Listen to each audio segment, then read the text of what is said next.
Hello. In this lesson, we will continue our study of capacitance by looking at capacitance circuits. But before we do that, I would like to look at the role played by a dielectric when you place it between the two plates of a capacitor. What does a dielectric really do? Alright, let's start by looking at that. Now consider a capacitor that is charged with one plate positive and the other negative, separated by air in between them. Now I have a diagram here. This is the positive plate, that is the negative plate, and there is air in between them. Whenever you have a positive plate separated by a negative plate, there is an electric field between them. Now, can you give me an equation for the electric field? You can actually write the equation in two different forms. I would like you to remember both. Now, the electric field at any point between the plates will be E equal to sigma over epsilon naught.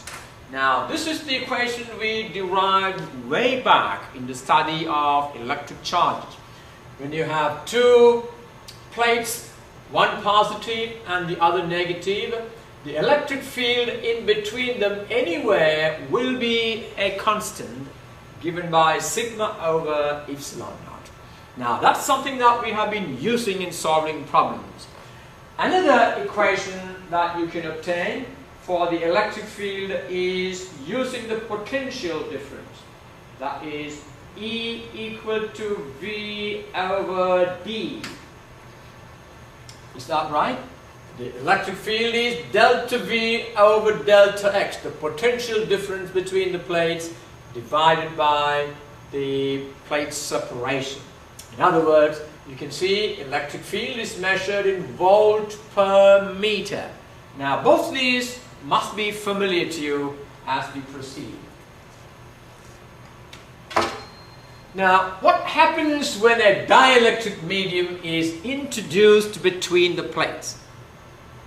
Now, can you imagine, suppose this medium is now, which is air now, replaced by a dielectric medium like this, which can be paper, mica, and so on. Now, what happens is, although there are no free charges, a dielectric is an insulator, there are no free charges. Although there are no free charges in the dielectric, displacement of positive and negative molecular charges occur in the dielectric near the capacitor plates. You see, because of the presence of these positive charges, immediately closer to that, there will be displacement of charges occurring here, so that negative charges will come closer to the positive charge and positive charges will appear close to the negative charge. Now these are called bound charges because they cannot move about. You see, charges inside a dielectric cannot move about. Now look at this. These negative charges appear because of the displacement of charges within the atoms in here, so that negative come closer here and the positive will be over here. Now this negative charge is a bound charge. Similarly, on this end you have positive bound charges. Within the dielectric you get these bound charges, bound negative charges closer to the positive plate, and bound positive charges close to the negative plate. The bound charge is negative near the positive plate and positive near the negative plate. Now, what happens? These bound charges will introduce an electric field of their own. Now remember, an electric field always occurs from the positive to the negative. Now, if E prime is the electric field produced by the bound charges, now that electric field is going to be exactly opposite to the electric field of the capacitor plates, which is E0. So I want you to watch these two. E0 is the original electric field between the capacitor plates. When the dielectric is introduced, the bound charges produce an electric field E prime that is opposite to E0. Now look at the direction of the electric field introduced by the bound charges. They are opposite to E0. Now this is E prime. If you remember, E0 is from positive to negative of the capacitor plates, and E prime is from positive to negative of the bound charges in the dielectric. Now what happens therefore is, between the capacitor plates, the field existing between the capacitor plates is therefore the resultant of these two fields. Alright, the net field E between the capacitor plates will be therefore, tell me, what is the net field between the capacitor plates? It will be E0 minus E prime. That will be the net field. Now, the net field E is also related to the dielectric constant kappa. I want you to remember that one as E equal to E0 divided by kappa. So the net electric field depends on the dielectric constant. If the dielectric constant is, say, 2, then the net field will be half of the original field. That's what it means. Now, if sigma B represents the bound charge density and sigma F the free charge density, now sigma F stands for the free charge density on the capacitor plates. Sigma B represents the bound charge density on the dielectric. Now we can now represent E prime and E0 using sigma B and sigma F. Now this must be a familiar equation. E equal to sigma divided by epsilon naught, and E naught is due to the free charges on the capacitor plates. Therefore E naught equal to sigma F divided by epsilon naught. Similarly, what will be E prime? E prime is the electric field due to the bound charges. So E prime equal to sigma B divided by epsilon naught. Now these three equations are vital and you must remember them. Let's do a problem. Two parallel plates have charges Q and negative Q. When the space between the plates is devoid of matter, the electric field is 2.5 times 10 to the 5 volts per meter. What does that mean? This is your E0, the field due to the free charges. When the space is filled with a certain dielectric, the field is reduced to 1.2 times 10 to the 5 volts. That is your E prime. Well, is this E prime? No. That is your net field, which is E0 minus E prime. That is this value. That's the new field. A, what is the dielectric constant of the dielectric? What is the value of kappa? B, if Q equal to 10 nanocoulomb, what is the area of the plates? What is the total induced charge on either side of the dielectric? Alright, let's pick the data. E0 is 2.5 times 10 to the 5 volts per meter. That is the original electric field before the dielectric is introduced. And E, the net field, remember E is E0 minus E prime. E equal to 1.2 times 10 to the 5 volts per meter. QF is the amount of charge on the capacitor plates, free charges. QF is 10 nanocoulomb, that is 10 to the power of negative 8 coulombs. Now you know that E equal to E0 minus E prime. Now therefore E prime is E0 minus E. You know E0, you know E, therefore we can find E prime. What does E prime represent? E prime represents the electric field produced by the bound charges on the dielectric. So that will be E0 is 2.5 times 10 to the 5 minus E is 1.2 times 10 to the 5. That is 1.3 times 10 to the 5 volts per meter. And this is the electric field produced by the bound charges on the dielectric that is opposing the original field E0. We need A. What is the dielectric constant of the dielectric?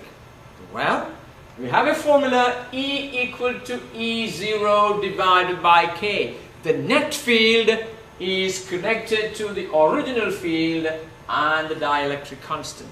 So can you solve kappa from there? Kappa equal to E0 divided by E.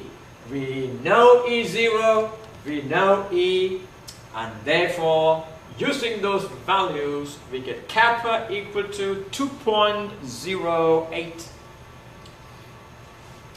Next, if Q equal to 10 nanocoulomb, what is the area of the plates? Can you tell me from here, before I move on to the next slide, how to do that? We know the amount of charge on the capacitor plates. We need to find the area of the plates. Well, in order to find the area of the plates, if you can find the surface charge density, sigma B or sigma F. If you can find sigma F, in other words, the free surface charge density, we can use that to find the area. Alright. Now E0 equal to sigma F divided by epsilon naught. Now that will help us to find sigma F. Is that right? The electric field between the two plates when there is no dielectric is sigma F divided by epsilon naught. It is caused by the free charge density. Therefore, sigma F is, what is sigma F? Is QF divided by A. Remember, surface charge density is charge per unit area. So I replace the sigma F by the total charge divided by the total area. So, can you take this equation E0 equal to QF divided by A on the numerator divided by epsilon naught and solve that equation for A? Well, when you rewrite this, this will become QF divided by A epsilon naught. There you are. So E0 is QF divided by A epsilon naught. What will be A? Can you solve it right from here? Look at the way, watch my pointer, how I'm going to solve this A. A equal to QF divided by E0 epsilon naught. Do you understand that? I'm just cross multiplying and dividing. You see? When you have E0 times A epsilon naught equal to QF, therefore A equal to QF divided by E0 epsilon naught. So A equal to QF divided by E0 epsilon. Now we have QF, we've got E0, and we got epsilon naught, and therefore that gives me the area equal to 0.0045 meters squared. So next one. What is the total induced charge on either side of the dielectric? What is the total induced charge? The induced charge is the bound charge. And in order to find the bound charge, if you can find the bound charge density, sigma B, can you give me an equation that will help you to solve sigma B? Well, if E0 equal to sigma F divided by epsilon naught, then E prime is the electric field caused by the induced charges, the bound charges. So E prime will be sigma B divided by epsilon naught. So let's go and do that. E prime equal to sigma b by epsilon naught. Therefore, what is E prime? What is sigma b equal to? Well, we know sigma b will be QB divided by A, where QB is the total induced charge due to the polarization there. So this is the total induced charge, and this is the area we just calculated. We know the area. So this can now be written as QB divided by A epsilon naught. Can you calculate QB from here? We are looking for QB. QB equal to E prime A epsilon naught. And we know all those values. E prime we calculated. Area we just calculated in our previous slide. And epsilon naught we know. So using all those values, QB is 5.75 times 10 to the negative 9 coulomb. So we have actually used all those equations in solving this problem, and I would like you to be familiar with it. Okay, we are now going to discuss how capacitors are connected in circuits. Now, what does that mean? What is a capacitor? We talked about that. Now, let me show you how a simple capacitor can be made. If these two are metal plates, it can be aluminum foil. You can separate the metal foil by means of a dielectric. I have kept the dielectric in between. And actually you can roll it into a very small space, a capacitor. I have a positive plate and a negative plate. I can connect it to a battery and charge it. Now here I have a capacitor. Well, there you are. I can connect this to a battery and charge it so that it stores charge, and then if you take it away from the battery and connect it across a bulb, you think the bulb will light up? Well, you want to see? I'm going to show it to you. I hope it will work. Now, this is not a commercial for Office Depot. I'm sorry for that. Now, here I have connected a capacitor to an electric bulb. Now, to complete the circuit, all I need to do is press down here, and if electric charges are there in the capacitor, electric charges will flow through the bulb and light it up. Now, in order to do that, what I'm going to do is, if you watch, this is a cell or a battery. Now, here's the battery. I'm going to charge the capacitor. Now, this is the positive end of the capacitor. That's the negative. See what I'm doing? Well, I'm going to touch the positive and the negative. I hope the capacitor got some charges now. Alright, let's see. Nothing happened. Well, let me try again. Well, here is the positive. Well, I think I did that wrong. Try it again. The positive, negative. There you are. The bulb lighted up. And you can see the bulb lighted only for a short while. It finished off. Why? Because the bulb is taking away the stored charges, and as the stored charges are taken away, it gets finished. The capacitor got discharged. Once the capacitor is discharged, there are no more charges, the bulb will not light up. So watch one more time. I'm going to charge the capacitor. Connect it to the capacitor. Alright. Now discharge the capacitor using the bulb.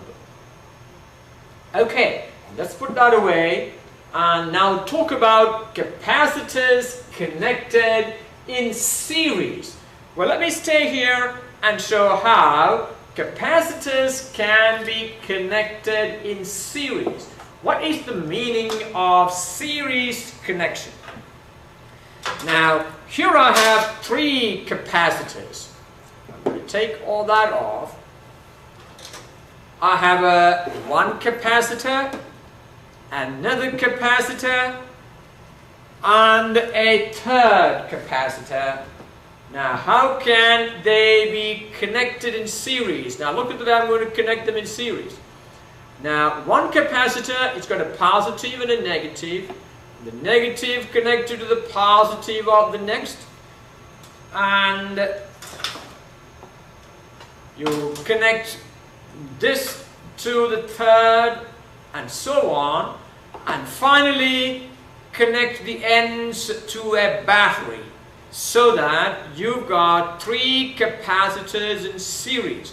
So electric charges flow through one, and then to the next, and to the next, and to the battery. Alright, let's draw a diagram of 3 capacitors connected in series. Now this is how it will look. Capacitor of capacitance C1, capacitance C2, and capacitance C3. They are all of different capacitance, and they are connected in series. You see the positive plate, the negative plate. The negative of the first is connected to the positive of the second. The negative of the second to the positive. And the third, the negative plate connected to the negative end of the battery. A battery, look at the symbol of a battery. A thin, long line represents the positive end of the battery. A thick, short line is the negative end. So the negative end of the capacitor to the negative end of the battery, and the positive end to the positive end of the first capacitor. We have 3 capacitors in series. Now, the figure shows 3 capacitors of capacitances C1, C2, C3 connected in series, and the system connected to a battery which is a source of potential. In fact, it is a battery that's going to supply the electric charges. Now, the battery provides a total potential difference V volts across the 3 capacitors. Now, I want you to now tell me, what does it mean that the battery provides a total potential of V volts? V volts means for each coulomb of charge that is taken across C1, C2, C3 and back, the work done is V joules. V volts means V joules per coulomb. That means the total work done to transport 1 coulomb of charge across C1, and then across C2, and then across C3 is V joules. That's the meaning there. Okay, so the battery provides a total potential difference of V.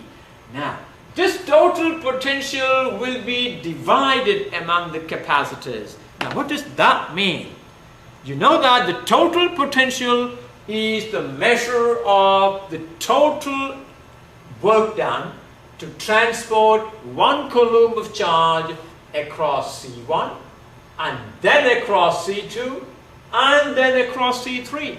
That means it is a measure of the work done to move it along across C1, plus the work done to move it across C2, plus the work done to move it across C3. You see, that's the meaning of the total potential. So if V1 is the potential difference across C1, what does V1 then stands for? If V1 is the potential difference across C1, it means V1 joules is the work done to transport that 1 joule from the one end of the capacitor to the other. That is the meaning V1 is the potential across C1. Now, V2 is the potential across C2 means V2 joules of work is done in transporting 1 coulomb of charge across that capacitor. V3 is the potential across C3 means V3 joules of work is done to transport 1 coulomb of charge across C3. So what will you get if you add V1 plus V2 plus V3? V1 plus V2 plus V3 is a measure of the total work done to transport 1 coulomb of charge across all the 3 capacitors, and that is equal to V. So that's one golden principle when a system is connected in series. The total work done to transport a coulomb of charge across all of the system is a measure of the work done to transport that across individual. So V equal to V1 plus V2 plus V3. A very important result, and this is true for all series combinations. Alright, so we got V equal to V1 plus V2 plus V3. How about the charges? If a charge Q starts from the battery and comes to the positive plate, the moment there is a plus Q on the positive plate, a negative Q comes on the negative plate. Is that right? We have seen that. So if there is a positive Q on the positive plate, there will be a negative Q on the negative plate. And because this plate is connected to the positive end of the second capacitor, a negative Q can exist on this plate only when there is a positive Q there. You see? Because charges, negative charges are drawn, leaving this one positively charged. So this plate therefore get a positive Q. That means the negative end will be a negative Q. And now this plate can have a negative Q only if the positive part of the third capacitor receives a charge Q. That means if Q is the total charge taken from the battery, that positive Q will appear on all 3 positive plates of the capacitor. That means Q is the total charge from the battery. Each capacitor will receive the same charge. Very important to note. When 3 capacitors are connected in series, the total potential provided by the battery gets divided. So the total potential V equal to V1 plus V2 plus V3. But the total charge taken from the battery will appear across each capacitor. The charge on each of the capacitor will be equal to Q, which is the charge taken from the battery. So a charge Q must exist on the positive plate for each of the capacitor. What does that mean? When capacitors are in series, all of them will have the same charge Q on them.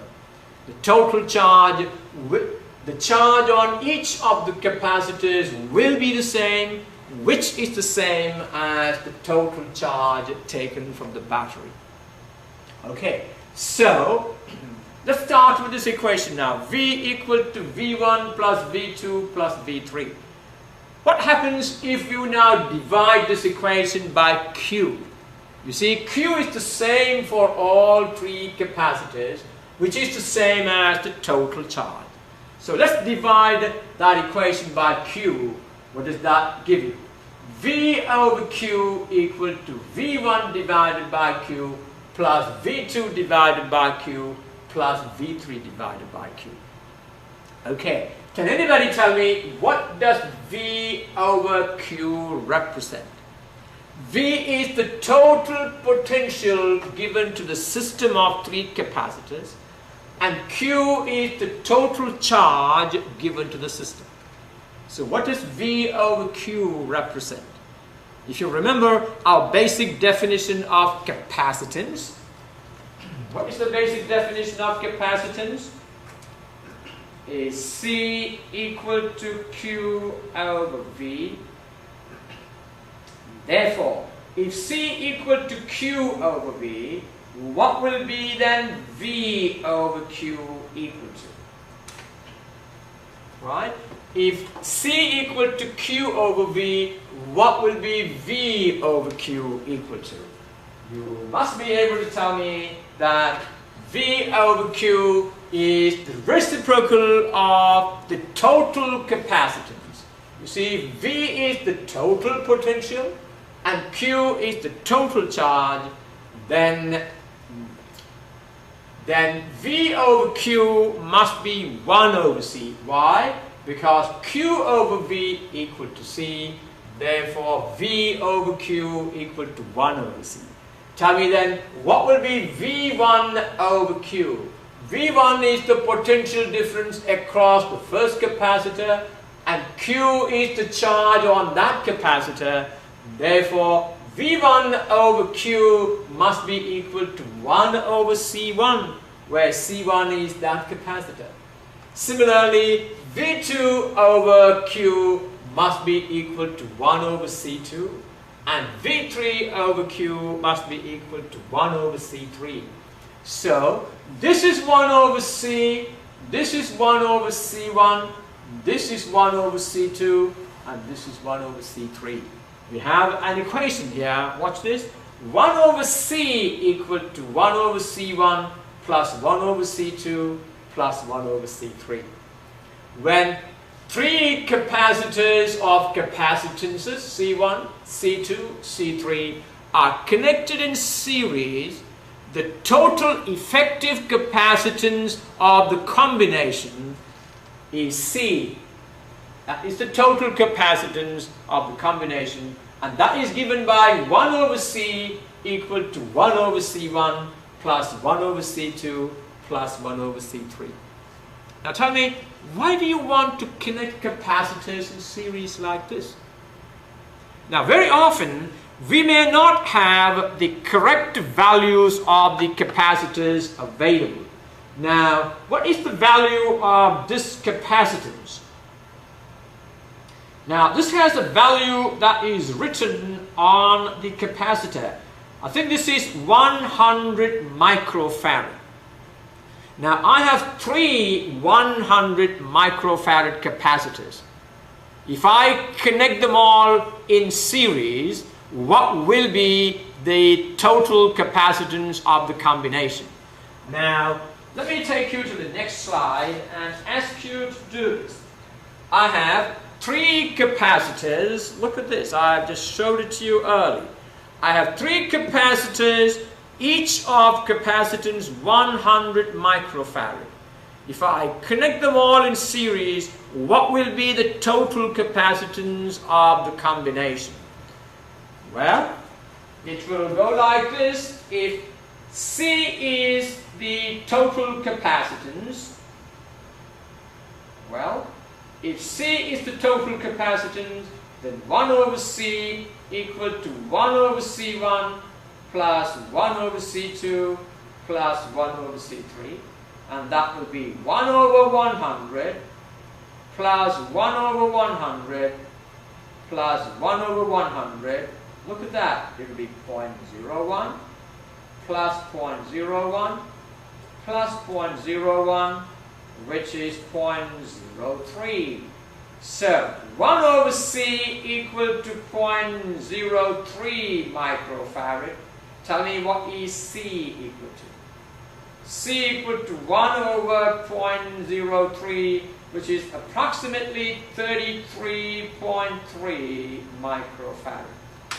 Now, what you notice here is that if you connect, watch this again, if you connect three equal capacitors in series, the total capacitance of those three equal capacitors will be 1/3 of one of them. So, when do you connect capacitors in series? When you want a value that is smaller than the available capacitors. Now, we have only 100 microfarad. I want a 33.3 microfarad. What do? I connect those three in series to give me that value. Okay, let's move on.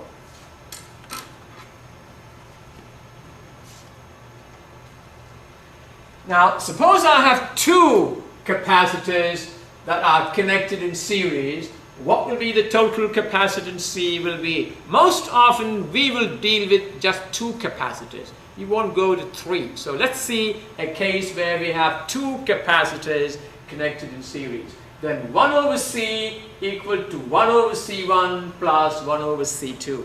Can you solve for C from here? Simple algebra equation. If you take C1, C2 as the common denominator on the right, the numerator will be C1 plus C2. So we get 1 over C equal to C1, C2 over C1 times C2. What is therefore C equal to? C equal to C1, C2 over C1 plus C2. If you keep this equation with you, that will be a much easier one to calculate the total capacitance when 2 capacitors of capacitance C1, C2 are connected in series. Now, this is applicable only for 2 capacitors in series. You cannot extend this to 3 capacitors in series. Alright? Let's do a simple problem then. Well, capacitors are connected in series when you need a smaller capacitor than the ones you have. We just talked about it. Let's do a small problem. A 10 microfarad capacitor is connected in series with a 20 microfarad capacitor, and the system is connected across a 6-volt battery. Can you draw a diagram of this? Well, you need to picture a diagram. Look at this. A 10 microfarad capacitor connected in series with a 20 microfarad capacitor, and the system is connected across a 6-volt battery. The total potential is 6 volt. Now find the equivalent capacitance of the combination. Well, you can use the equation we just obtained in the previous slide. If 10 microfarad and 20 microfarad are connected in series, the total capacitance is, you got C1 and C2. The total capacitance C will be given by, look at this, C1, C2 over C1 plus C2. In other words, the product of the 2 capacitors divided by the sum of the 2 capacitors. That's the equation we derived in the previous slide. And now I told you this is applicable only for 2 capacitors in series. You cannot use it for 3 capacitors in series. Now C1 is 10 microfarad, C2 is 20 microfarad, and that gives you the total capacitance of the combination is 6.67 microfarad. Now what that means is, this diagram is now the same as a single capacitor of 6.67 microfarad connected across a 6-volt battery. See, look at this. This is exactly the same as this, because these 2 capacitors in effect gives you a capacitance of 6.67 microfarad. What's B part? What is the charge on each capacitor? Well, when capacitors are connected in series, the charge on each capacitor will be the same, which is equal to the total charge taken from the battery. Now that can be done right from here. This is the total capacitance and this is the total voltage. Can you find the total charge from there? Let's go and do it in our next slide.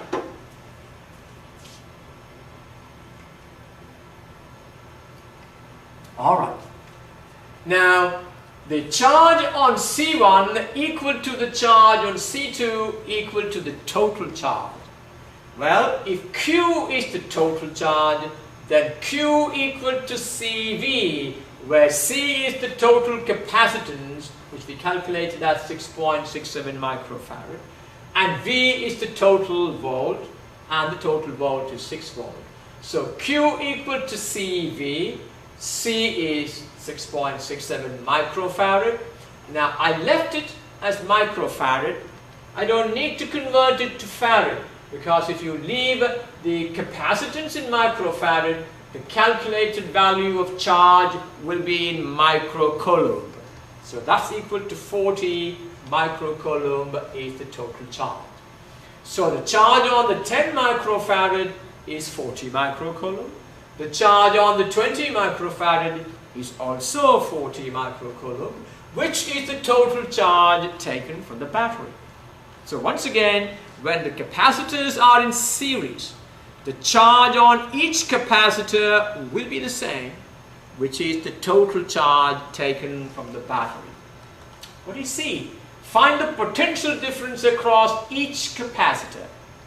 Well, you know the amount of charge on the capacitor, you know its capacitance, and therefore you can find the potential difference. Now remember, our basic equation is C equal to Q over V. This is where we started. That means you can now write V equal to Q over C. Is that right? If you want to find the potential difference across this capacitor, it will be Q divided by C. You know the Q value, you know the C. Similarly, the potential difference across this will be Q over C2, and so on. Okay. Well, V1 equal to Q1 divided by C1, where Q1 equal to Q2 equal to 40 microcoulomb. So that will be 40 microcoulomb divided by 10 microfarad. Now, since both are in micro, you get the V1 in volt. So the potential difference across the first capacitor is 4 volt. And V2 equal to Q2 divided by C2, where Q2 equal to Q equal to 40 microcoulomb, and C2 is 20 microfarad, and that's equal to 2 volt. And now look at this. The potential difference across this capacitor is 4 volt. The potential difference across that capacitor is 2 volt. And 4 plus 2 equal to 6. When capacitors are in series, the total potential is divided. In other words, the total work done to transport 1 coulomb of charge across the system is 6 joules per coulomb. Out of that 6 joules, 4 joules per coulomb is done here, and 2 joules per coulomb is done here. The total work done is 4 plus 2 equal to 6. Okay? Let's now talk about capacitors connected in parallel. How do we connect capacitors in parallel? Well, capacitors will be connected in parallel. Now look at the way I'm going to put these capacitors. I'm going to keep them in such a way that all the positive ones are facing towards you and all the negative plates are facing towards me. So these are all positive and these are all negative. What I will do is connect the positives all together. Now look at this. Connect the positives all together. There I have connected all the positives together. Did I? Okay. In the same way, connect all the negatives and then connect the system to a battery. So all the positive plates are connected together and all the negative plates are connected together. The positive plate is connected to the positive of the battery and the negative plate connected to the negative of the battery. Alright, let's now draw a diagram for that. Now that's how it looks like. Now if you look, all these 3 plates are all connected together at point A. And point A is connected to the positive part of the battery. and all three negative plates are connected to point B, and point B is connected to the negative end of the battery. This is how capacitors are connected in parallel. Now that means a parallel connection means all the positives are connected to one point, all the negatives are connected to one point, and those 2 points are now connected across a cell. What does it mean to you? You must understand that when these are connected, the battery will establish a potential difference between the points A and B.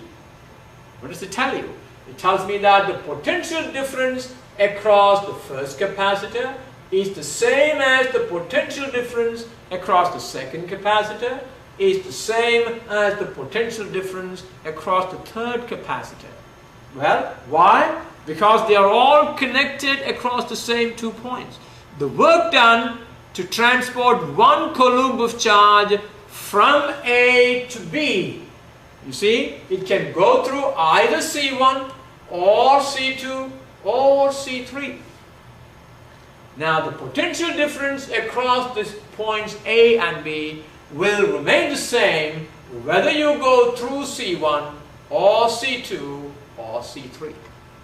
Now 3 capacitors of capacitances C1, C2 and C3 are connected in parallel across points A and B. If the total charge drawn from the battery is Q, tell me, if the total charge taken from the battery is Q, as that charge comes to A, what happens? A part of it will go through C1, the next part will go through C2, a third part will go through C3, and all of them will come and join together at B. Becomes the total charge, will get back to the battery.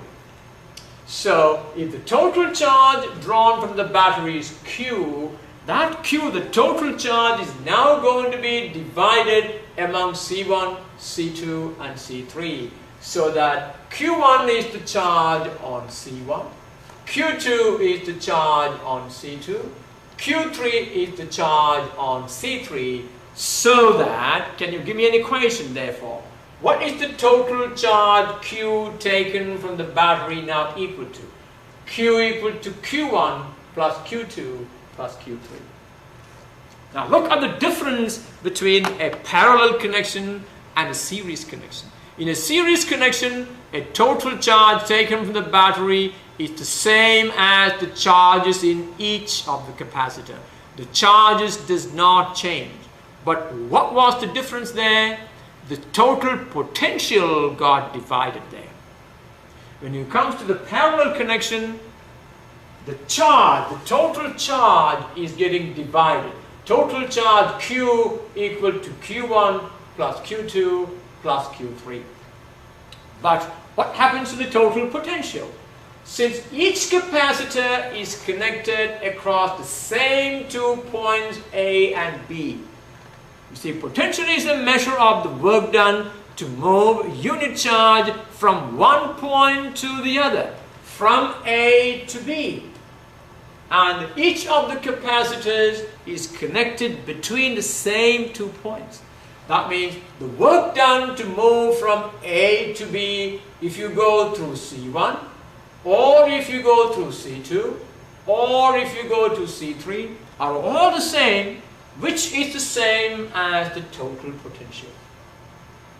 Alright, so we say V1 equal to V2 equal to V3 equal to the total potential V. A very important concept.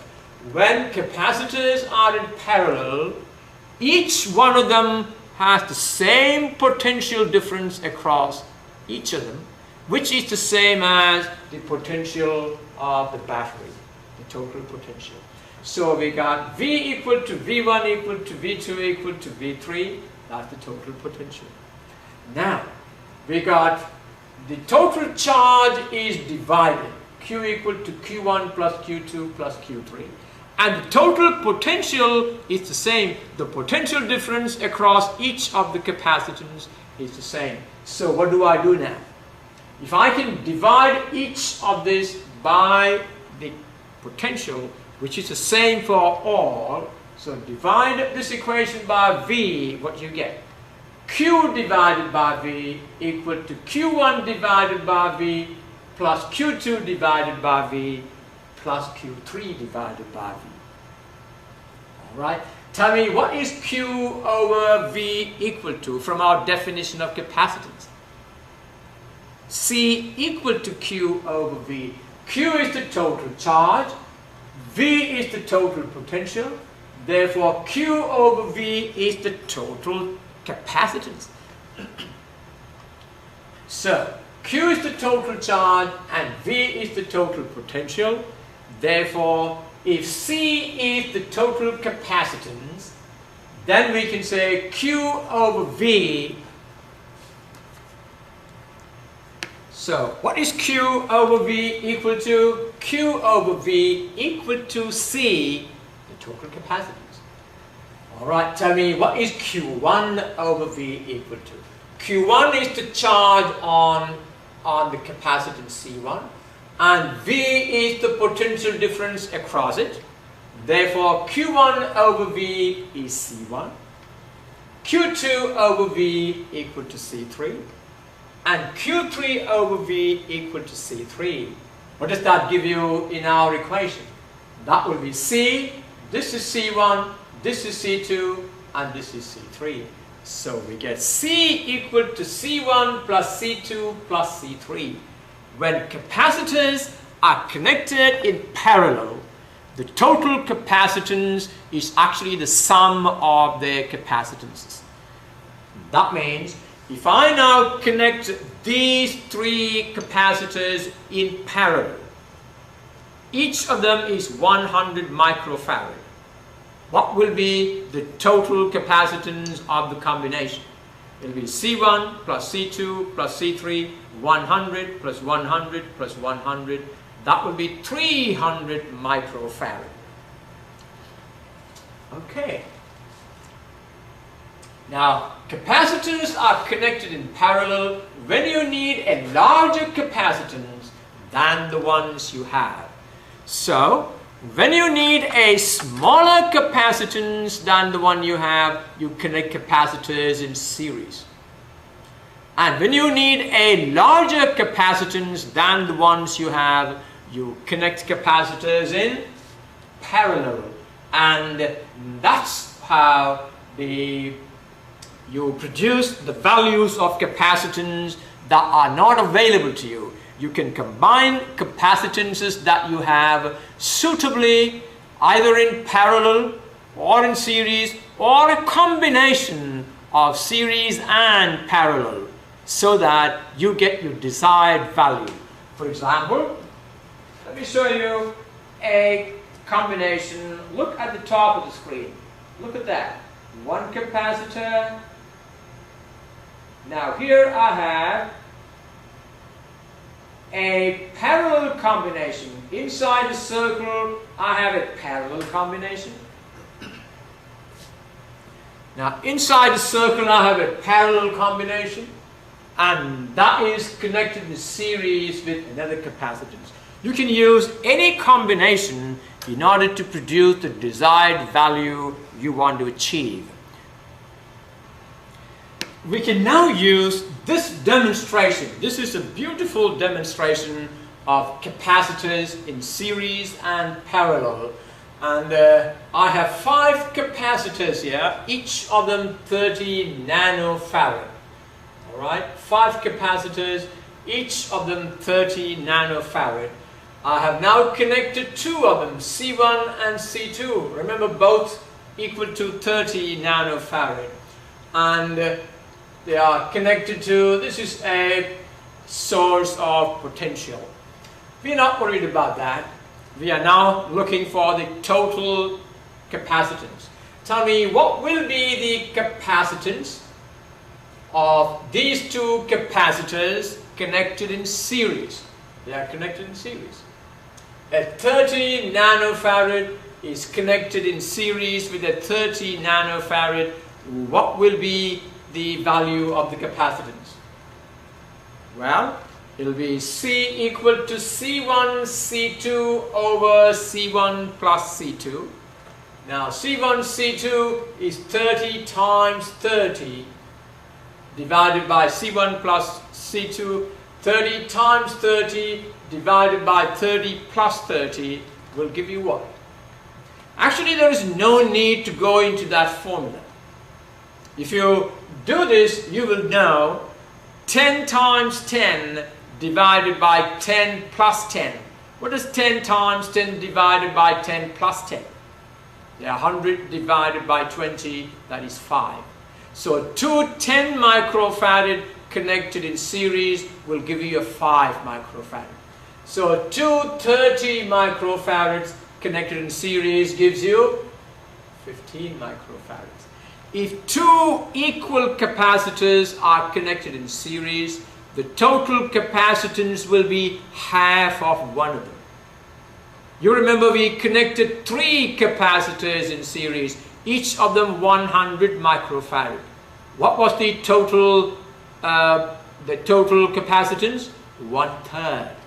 Alright, let's go on and try more of those. I'm going to now put 2 in parallel and tell me what will be the total capacitance there.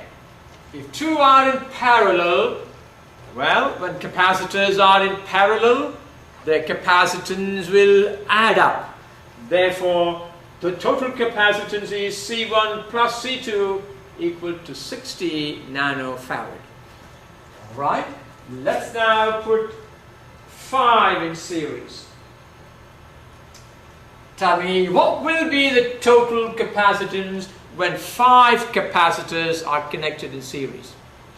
If 2 equal capacitances connected in series gives you half of one of them, and if 3 equal capacitances connected in series gives you 1/3 of one of them, what will be the total capacitance when 5 equal capacitance of 30 nanofarad are connected in series?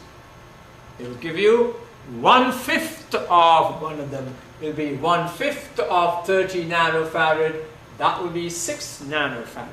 So, when you want a very small capacitance of 6 nanofarad and you have only 30 nanofarads available, connect 6 of them in series. Alright, tell me what happens when I connect these 5 of them in parallel. Let's connect 5 of them in parallel. There you are. Now, what is the total capacitance here? When capacitances are connected in parallel, the total capacitance will be the sum of their capacitances. So, the total capacitance will be C1 plus C2 plus C3 plus C4 plus C5. That will be 30 added together 5 times will be 150 nanofarad. Alright, let's see how many of you can do this one now. I have 2 of them in series, and that is connected to 1 in parallel. So, the first thing you need to do is, what is the effective capacitance of this? Alright, tell me, what is the effective capacitance of this? There are 30 nanofarad connected in series with the 30, that will be a 15. So a 15 connected to a 30 in parallel would give you 15 plus 30 equal to 45 nanofarad. Is that right? Okay, let's now go to the next one. Can you do this one? What will this be? Well, you know that these 2 in series gives you half of 30, that is 15. So work out this first. This will be 15, that is 30. 15 plus 30 is 45. Now, that means this whole thing can now be replaced by a 45 nanofarad. In other words, it will look like this. It will simply be 45 nanofarad. Take all that away. You have simply a 30, you have a 30, a 45 and a 30 in series. Now you've got to go back and do this on the equation 1 over C equal to 1 over C1 plus 1 over C2 plus 1 over C3. So if C is the effective capacitance, that 1 over C will be equal to 1 over 30 plus 1 over 45 plus 1 over 30, and then solve for C from there. Alright? Well, we will now use these concepts to solve more problems when capacitors are connected in series and parallel, and you must go back and review some of these equations before we start our problems. Okay, let's now do an example. A 10 microfarad capacitor is connected in parallel with a 20 microfarad capacitor, and the system is connected across a 6-volt battery. I want you to stop the video now and draw a diagram of that arrangement. A 10 microfarad capacitor is connected in parallel with a 20 microfarad capacitor, and the system is connected across a 6-volt battery. Alright, only after drawing the diagram you now proceed. What is the equivalent capacitance of the combination? Alright, now the diagram should look like this.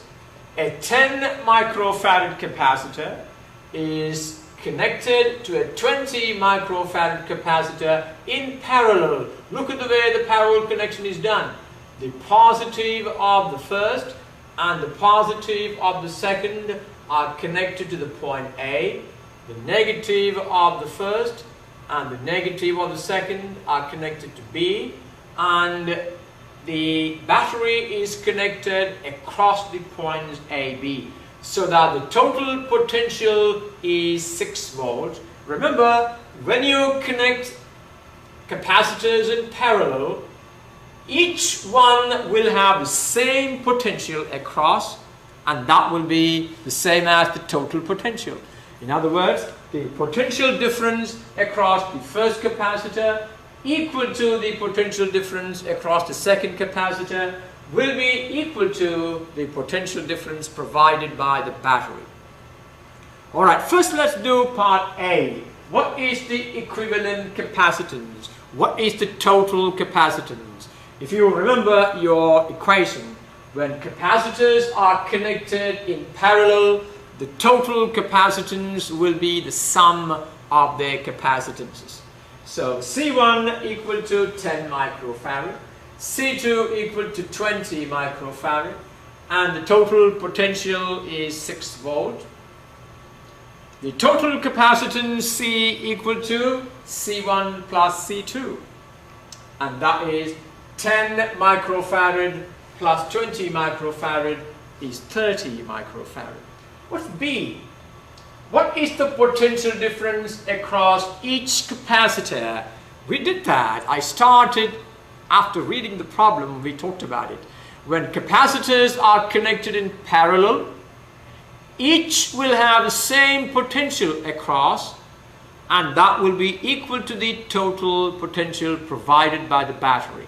So when capacitors are connected in parallel, they all have the same potential difference, and that is the same as the potential difference provided by the battery, the total potential. And therefore, the potential difference across the 10 microfarad equal to the potential difference across the 20 microfarad equal to the total potential, namely 6 volt. V1 equal to V2 equal to V, the total potential is 6 volt. Find the charge on each capacitor. Well, we know the capacitance of the capacitor. We know the potential difference. Can you find the charge?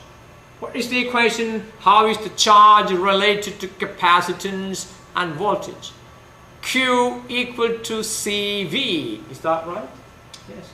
Q1 equal to C1 V1, and C1 is 10 microfarad, V1 is 6 volt, and you can see I left it as microfarad so that my result will be in microcoulombs. That is 60 microcoulomb is the charge on the first capacitor. Q2 equal to C2 V2, and C2 is 20 microfarad and V is 6 volts, that is 120 microcoulomb. Tell me, if the charge on the first capacitor is 60 microcoulomb and the charge on the second capacitor is 120 microcoulomb, what is the total charge? And what is the total charge taken from the battery? That will be 120 plus 60 will be 180 microcoulomb. When 180 microcoulomb is taken from the battery, it comes to point A, 60 microcoulomb will go through 60 microcoulomb will go through C1, and 120 will go through C2, and the total will be 180 microcoulomb. Alright, let's do another one. A 3 microfarad capacitor and a 6 microfarad capacitor are connected in series, and the combination is connected in parallel with an 8 microfarad. What is the equivalent capacitance of this combination? Well, we experimented with those on the computer. Can you draw a diagram of this?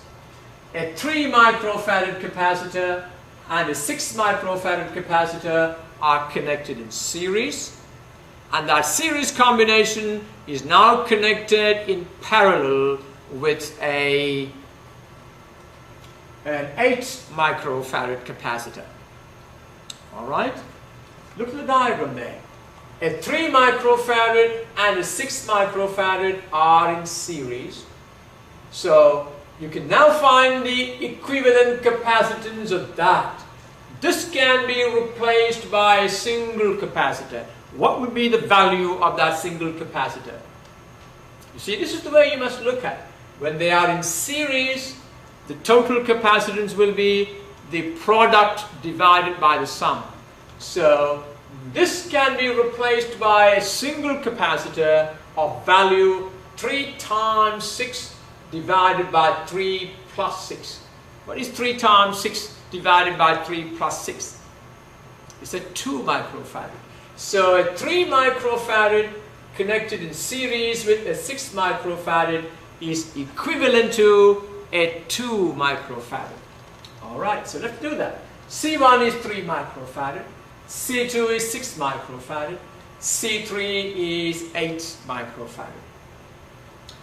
3 microfarad and 6 microfarad in series gives you an equivalent capacitance given by, alright, C equal to C1 C2 divided by C1 plus C2. Multiply the two and divide by the sum. That will be 3 microfarad times 6 microfarad over 3 microfarad plus 6 microfarad.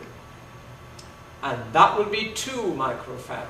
So we are now going to replace those two by a single capacitor which is equivalent to that combination. The arrangement is now the same as the 2 microfarad connected in parallel to an 8 microfarad. Alright, let's do that. So this is the same as, look at that, a 2 microfarad in series with an 8 microfarad. When capacitors are in series, what is the total capacitance? It's the sum of the individual capacitances. So the total capacitance therefore is 2 microfarad plus 8 microfarad, that is 10 microfarad. Alright? You must find it easy to handle these kind of combinations, and you must get more practice on it. Okay, another problem.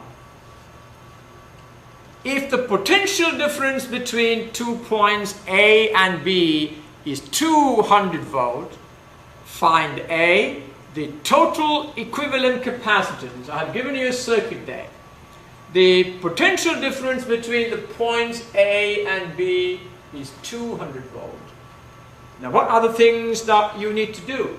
Find the total capacitance, the equivalent capacitance. B, the charge stored in each capacitor. And C, the total energy stored in each capacitor. Well, how do you find the total capacitance? Well, this is not different from the one we did earlier. We got a 4 microfarad and a 15 microfarad in series. Tell me, what is the equivalent value of that combination? The equivalent value will be 4 times 15 divided by 4 plus 15. So a 4 microfarad and a 15 microfarad in series gives an equivalent capacitance given by C equal to C1 C2 over C1 plus C2. That is 4 microfarad times 15 microfarad divided by 4 microfarad plus 15 microfarad. I get it as 3.16 microfarad. I have told you repeatedly, don't trust with any of my figures. You must do them on your own. That means I can now replace this series combination by the single capacitance 3.16. There you are. I took away those two capacitors which were in series. I replaced it with a single capacitance 3.16. Alright, now you have a 3.16 and a 12 microfarad are in parallel. How do you know they are in parallel? Look at this. The positive part connected to one point, the negative end connected to the other point B.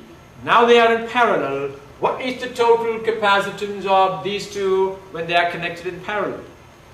The total capacitance is the sum of the two. Now this 3.16 microfarad is now connected in parallel to a 12 microfarad, and therefore the equivalent capacitance is C equal to C1 plus C2. That is 3.16 microfarad plus 12 microfarad. That is 15.16 microfarad. Well, we have now a capacitance of 15.16. The net value of this combination is 15.16 and is connected across a 200 volt supply. Can you use these two to find the total charge in the capacitor? Alright, let's go to the next slide. So, the total capacitance is 15.16. You can see I have now taken you back to our original setup. And the total potential is 200 volt. Now, if you know the total capacitance and the total volt, you can now find the total charge. Q equal to CV. The total charge Q is given by Q equal to CV. Well, that is 15.16 microfarad times 200 volts. That is 3032 microcoulomb is the total charge taken from the battery. There you are. Okay, now that means that total charge is going to, when the total charge come over here, it will split into a part that will be the same for both these. Another part will go to the 12 microfarad. Alright. 3.16 microfarad and 12 microfarad are in parallel. You see, remember this is 3.16 microfarad and that is 12 microfarad. So they have the same potential difference across them, which is the same as the total potential. Now, all these conceptual understanding is important to solve problems. when capacitors are in parallel, they all have the same potential across them, which is the same as the total potential. So if you look at this, now treat this as a single capacitor. What's its value? 3.16 microfarad. That 3.16 microfarad and this 12 microfarad are in parallel and connected across a 200 volt supply. That means the potential difference across the 12 microfarad is 200 volt, and the potential difference across this combination, whose value is 3.6, is also 200 volt. Now, that will help us to find the charge in each of that.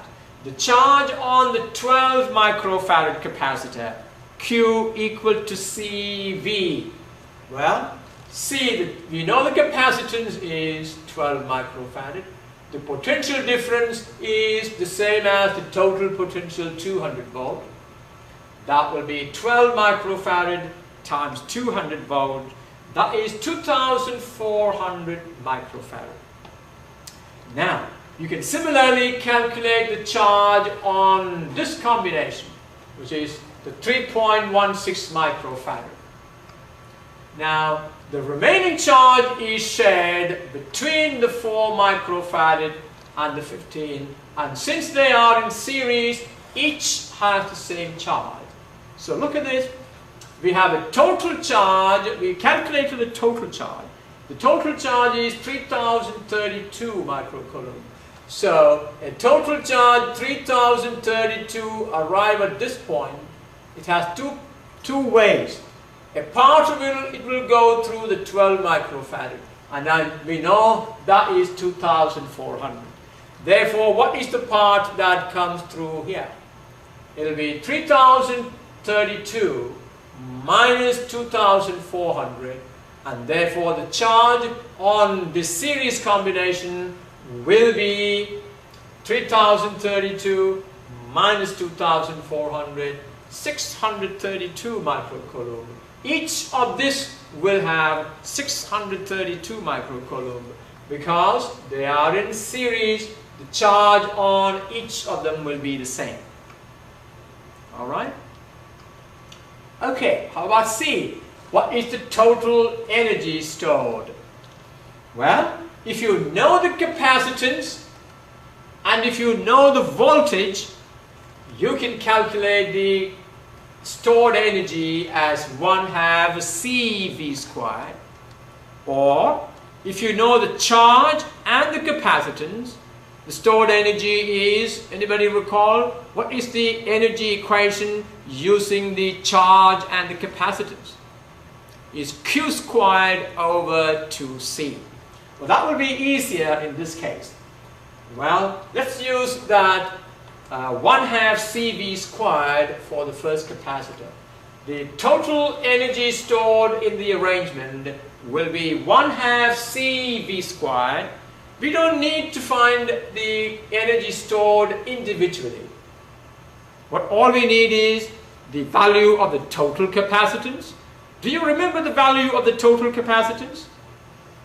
Well, this series combination, I think, is 3.16.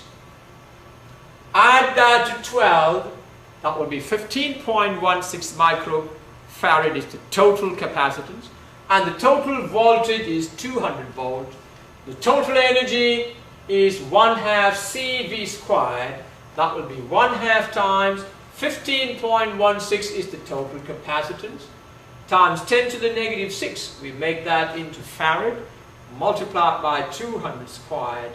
That means 0.303 joules is the total energy stored in that arrangement. That's a nice problem. Please do that one more time. Get used to the method of solving problems like this. Okay, let's go to the next one. Example 6. A 2 microfarad capacitor is charged to a potential difference of 12 volt. Now, what information can you obtain from those two data? What are the data given there? You are given the value of the capacitance of the capacitor. It is connected to a potential difference of 12 volt. Just like I showed you here, I can connect a battery across a capacitance. There, let me show that to you. If I connect a battery across a capacitor, what's going to happen? Charges are going to flow from the battery to the capacitance. You can calculate the amount of charge that is stored in the capacitance. Now, if the capacitance is 2 microfarad and the potential is 12 volt, what is therefore the amount of charge that the capacitor gets stored? Well, Q equal to CV, is that right? So the first sentence gives you that information. The wires connecting the capacitor to the battery are then disconnected from the battery and connected across a second initially uncharged capacitor. The potential difference across the 2 microfarad capacitor then drops to 4 volt.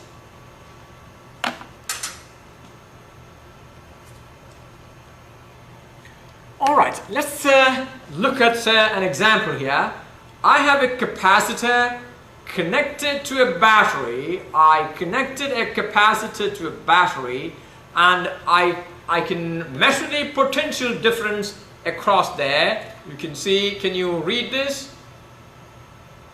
This reads 5.96 volt. Now that is the potential difference. I have connected the voltmeter now across the capacitor. That means the capacitor now is charged to a potential difference of 5.96 volt. Now what is done now is disconnect the battery. Now I'm going to disconnect the battery. Let me take these connections away. Alright, disconnect there. What is the next thing to do? Then connect this capacitor to another capacitor so that the negative is connected to the negative and the positive is connected to the positive. I have connected to the 2 capacitors and now you can see the potential across the capacitor has actually now changed. We are told that. Let's look at what the problem says. So, a 2 microfarad capacitor is charged to a potential difference of 12 volts. The wires connecting the capacitor to the battery are then disconnected and connected across a second initially charged capacitor. Now, this is what I showed you first. We have a capacitor connected to a battery. I hope don't confuse between the symbols. The capacitor, both lines are the same. I think I got a line there that's not supposed to be there. This is the battery. The positive is the long thin line. The negative is the short thick line. So that tells me immediately that the capacitor got an amount of charge given by Q equal to CV, that is 24 microcoulomb. So when the 2 microfarad capacitor is connected across the battery, it acquires an amount of charge equal to 24 microcoulomb. And now what do we do? So when the 2 microfarad capacitor is connected across a 12 volt battery, the charge transferred to the capacitor is given by Q equal to CV. That will be 2 microfarad times 12 volt, that is 24 microcoulomb. After disconnecting from the battery, this capacitor is connected parallel to a capacitor of capacitance C. Can you draw that diagram? There is the diagram. This is our original capacitor of 2 microfarad and this is the second capacitor of capacitance C. And now what happened is the total charge now gets shared. so that Q1 plus Q2 equal to 24 microcoulomb. Is that right? Yes. So Q equal to 24 microcoulomb is now shared between them, so that Q1 plus Q2 equal to 24 microcoulomb. Well, we have an information that will help us to find how much charge is left now on the first capacitor. What is the information? We say the potential difference across the 2 microfarad is then drops to 4 volt. So the potential difference now across the first capacitor is 4 volt. We know the potential difference, you know the capacitance. Can you calculate now the amount of charge on it? What is Q1? Q1 equal to C1 V1. C1 is 2 microfarad. V1 is given to be 4 volts. Let's go to the next slide and write it down. The potential difference across the 2 microfarad capacitor is 4 volt. So the charge on this capacitor therefore is Q equal to CV. C is 2 microfarad, V is 4 volt, and that is 8 microcoulomb. Now, we have said earlier that the sum of the charges in the 2 capacitors is 24 microcoulomb. And out of that 24, the first capacitor has 8 microcoulomb. So how much charge has now gone into the second capacitor? The charge on the other capacitor is 24 minus 8, that is 16 microcoulomb. Alright? Now, we need to now find the capacitance of the second capacitor. We need to find the capacitance of this. Tell me. I want to know how many of you can tell me. We are told that the potential difference across the first capacitor is 4 volts. That's given to us. And you know that these 2 capacitors are now connected in parallel. The positive plate connected to the positive plate, the negative plate connected to the negative plate. If the potential difference across the first capacitor is 4 volt, what is the potential difference across the second capacitor? They are connected in parallel.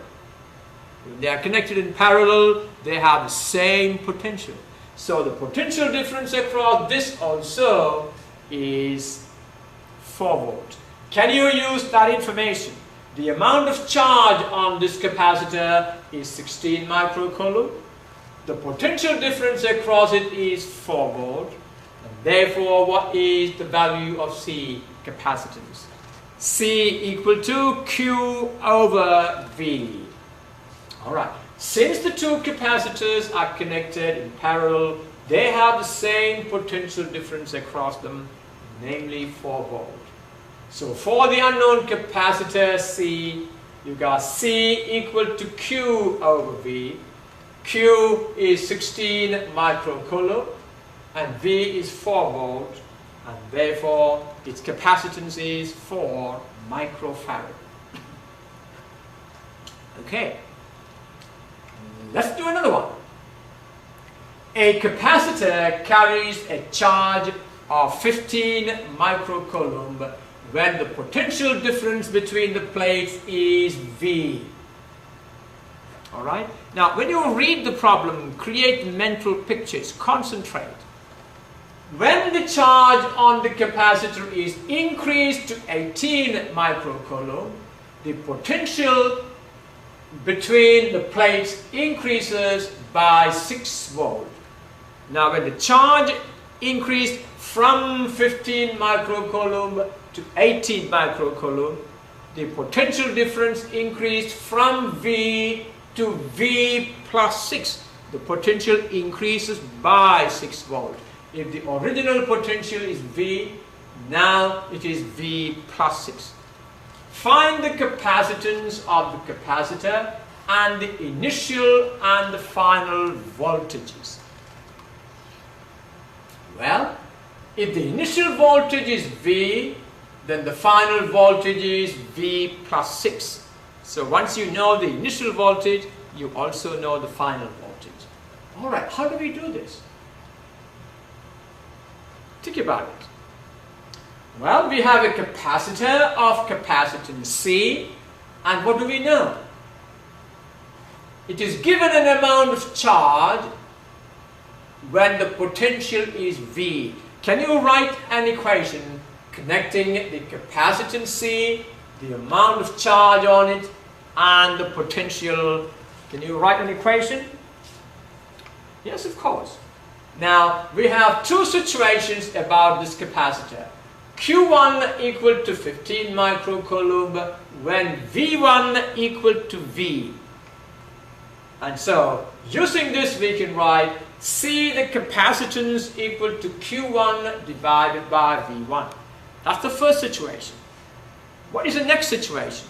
When the amount of charge is increased from 15 to 18, the potential difference increased from V to V plus 6.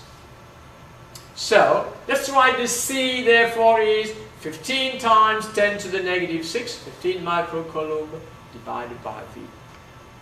Now, in the second situation, Q2 equal to 18 microcoulomb and V2, the potential difference then is 6 more than, which is V plus 6. And therefore, now, has the capacitance of the capacitor changed? Well, you see, changing the amount of charge or the potential will not change the capacitance of a capacitor. The capacitance hasn't changed. Therefore, capacitance C equal to Q2 divided by V2. Q2 is 18 microcoulomb and V2 is V plus 6.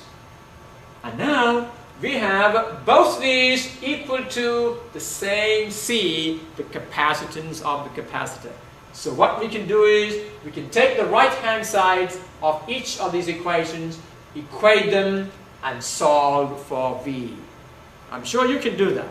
Let's go to the next slide and do that. There you have, I have taken the right-hand sides of both equations, equated them, and you can see 10 to the negative 6 from both sides will cancel.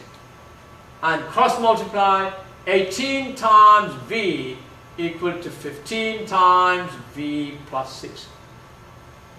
Okay? And now solve for V. I'm going to leave it for you to solve for V. 18V equal to 15V plus 90, 15 plus 6. And therefore, V equal to 30 volts. Well, this is the initial voltage. The final voltage, therefore, is 36 volt. V initial is 30 volt. V final is 36 volt. Alright? Now, Q1 is 15 microcoulomb when V1 equal to 30 volt. Therefore, what is the value of the capacitance? C equal to Q1 divided by V1. That is 15 divided by 10 to the negative 6 divided by 30 volts. And that will be 0.5 microfarad, not microcoulomb. That will be microfarad. Oops. That will be 0.5 microfarad. Alright, make that change. Well, what we have done is we described combinations of capacitors in series and parallel and used them to solve many problems. And I want you to go back and do these problems a couple more times, do all the homework, and make sure that you understand these concepts well. Alright? I will take you to lesson 3 later on.